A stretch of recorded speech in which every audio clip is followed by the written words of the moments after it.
everyone, my name's Caitlyn and welcome back to my channel, or welcome if it's your first time here.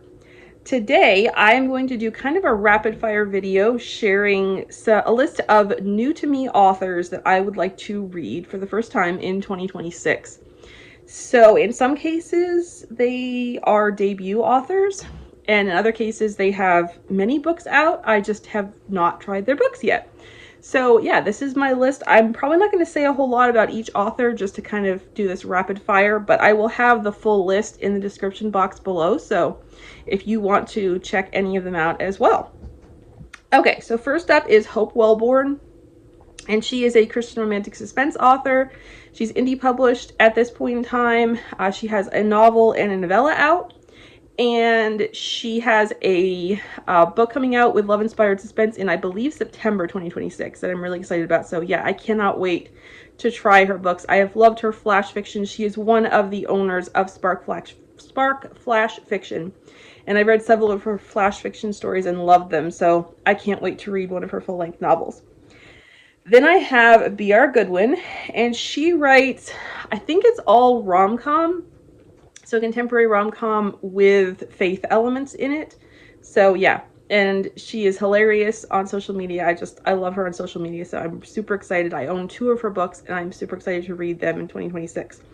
Then we have Amy Caldwell, and she has I think it's called the Boundless series. That's the first book in the series, which I think is like mainly women's fiction, Christian women's fiction, but with a heavy romance plot in it as well, I believe. I don't know, but I really, really want to try her books. So yeah, I'm really excited to trying Boundless in 2026.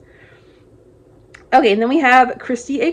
who is a fellow booktuber, and she has one book out currently, and it is called Ariadne and the Legend of the Fire Rose, and I am super excited to read it. Yeah, I've been wanting to read it since she released it, and yeah, I'm really excited to finally get to it this year. Next up, we have Ashley Dill, who writes, Kristi's book, if I didn't say it, which I didn't say it, is I believe a clean YA fantasy. I don't think it has, I think it may have a little bit of, light allegory in it, but I don't think it has any, overt faith thread. I think it's just completely clean. Okay, then we have Ashley Dill. I really, really, really want to read her book, We Redeemed the Rain, so bad. In fact, I actually just ordered it as a Christmas present for myself. So yeah, I am super excited. I mean, I do want to read all of her books, but that's the one that I am the most excited about. And Ashley is a Christian, but she doesn't write Christian fiction. She writes clean, gritty, hard-hitting, heart-wrenching, general fiction, but with a lot of romance in it, from what I understand. So I'm very excited to try that one. And then we have Jessica Ashley, who is a Christian romantic suspense author that she is newer on the scene. And yeah, really excited to give her books a try. And then we have Kendra Warden, who is another Christian romantic suspense indie author that's fairly new on the scene. So very excited to give her books a shot. And then we have Sarah M. Eden. Yes, I have never read anything by Sarah M. Eden, but I'm planning to read Seeking Persephone very soon, which I am planning to have a reading vlog for that. So yeah, stay tuned for that. Okay, then we have Sian Bessey. Still have not read her. Okay, and by the way, Sarah M. Eden writes clean historical, and I think she does have some contemporary romance, maybe. I'm not sure. I don't think there's any faith elements in her books. There may be some light faith elements. I'm not sure. Sian Bessey, the same. I think she has a couple of contemporaries as well. And they're both they're clean. Jen Atkinson writes clean rom-com that may have some light faith elements in it. I'm not certain, but yeah, I really want to give her books a try. Carrie Cotten writes Christian historical romance, and yeah, I really, really, really want to read her book, especially listen to the audiobook of The Huntress that just came out. The narration is like chef's kiss. It's amazing, and it is duet narration, which is my favorite type of narration. So yeah, very excited about that. Janessa Fayeth, super excited to read her book Date with Danger.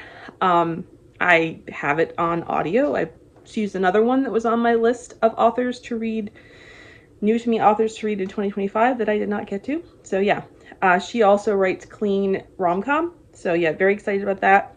And then Meg Easton was another one that was on my list from 2025 that I did not get to. She also writes clean rom-com.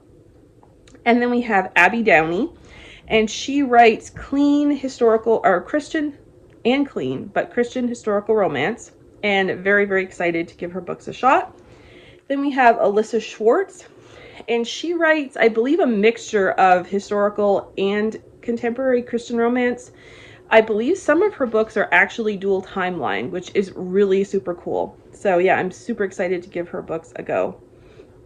And then we have Jordan Millsaps, and she writes, I believe they're all clean rom-coms with a light faith element to them. So yeah, I'm super excited. I have her book, Mallory Bradford is Not Having a Breakdown, and I'm super excited to read that one for starters, and then hopefully more of her books as well.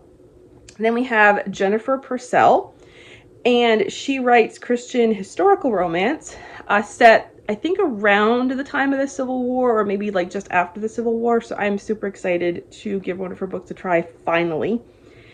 And then we have Laura Debow, I think is how you pronounce her name. But yeah, I'm super excited to read her books. I think she writes, I can't remember. It's either a Christian contemporary romance or Christian romantic suspense. I can't remember which it is. Maybe a little of both. I'm not sure. But yeah, super excited to try her books. And then lastly is Laurie Ingram Sibley.